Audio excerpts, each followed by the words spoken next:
ಜನತಾದಳ ಪಕ್ಷದ ವತಿಯಿಂದ ಈ ಒಂದು ಸುದ್ದಿಗೋಷ್ಠಿಯನ್ನು ಕರೆದಿದ್ದೀವಿ.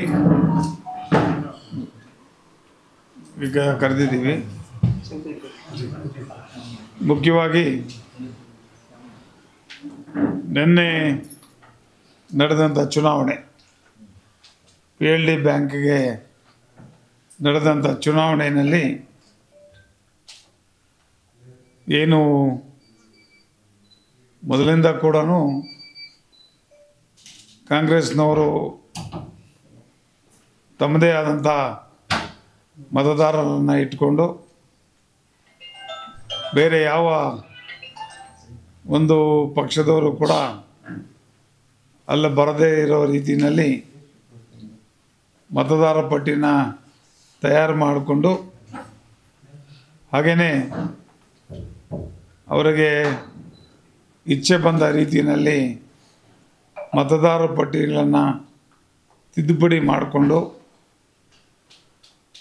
ಮುಂದೆ ಯಾರೂ ಕೂಡ ಬೇರೆ ಪ್ರತಿಪಕ್ಷಗಳು ಚುನಾವಣೆ ಎದುರಿಸಬಾರದು, ಬರೀ ಕೇವಲ ಅವರ ಸಂಬಂಧಿಗಳಿಗೆ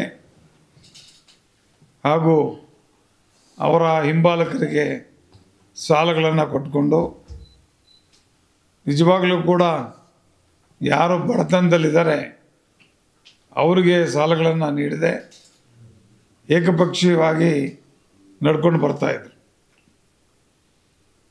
ನಿನ್ನೆ ನಡೆದಂಥ ಚುನಾವಣೆಯಲ್ಲಿ ಕೆಲವಾರು ಜನ ಅವಿರೋಧವಾಗಿ ಆಯ್ಕೆ ಆಗೋದಕ್ಕೆ ಪಕ್ಷಾತೀತವಾಗಿ ನಮ್ಮ ಪಕ್ಷ ಕೂಡ ಕೆಲವರನ್ನು ಬೆಂಬಲಿಸಿದ್ದೀವಿ.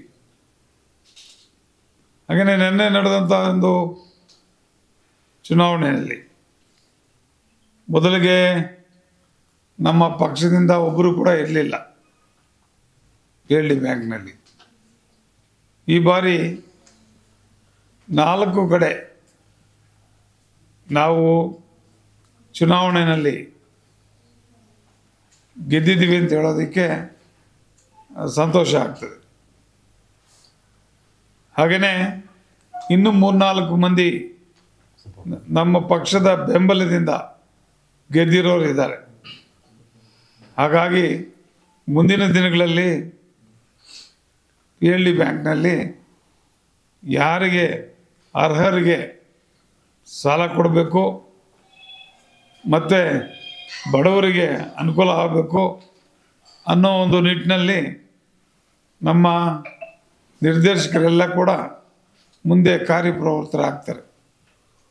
ಆ ಒಂದು ದೃಷ್ಟಿನಲ್ಲಿ ನಾವು ಮುಂದಿನ ದಿನಗಳಲ್ಲಿ ಕೂಡ ಇದರ ಬಗ್ಗೆ ನಾವು ನಮ್ಮ ನಿರ್ದೇಶಕರಿಗೆ ತಿಳಿ ಹೇಳಿ ಎಲ್ರಿಗೂ ಎಲ್ಲ ಫಲಾನುಭವಿಗಳಿಗೆ ಅರ್ಹ ಫಲಾನುಭವಿಗಳಿಗೆ ಸಾಲಗಳನ್ನು ದೊರಕೋ ರೀತಿಯಲ್ಲಿ ಮಾಡ್ತಾರೆ ಅಂಥೇಳಿ ಈ ಸಂದರ್ಭದಲ್ಲಿ ನಾನು ಹೇಳೋದಕ್ಕೆ ಇಚ್ಛೆಪಡ್ತಾ ಇದ್ದೇನೆ. ಮುಂದೆ ನಮ್ಮ ಹಿರಿಯ ಸಹಕಾರಿ ಧುರೀಣರಾದಂಥ ಶ್ರೀ KV ಶಂಕರಪ್ಪನವರು ಮಾತಾಡ್ತಾರೆ.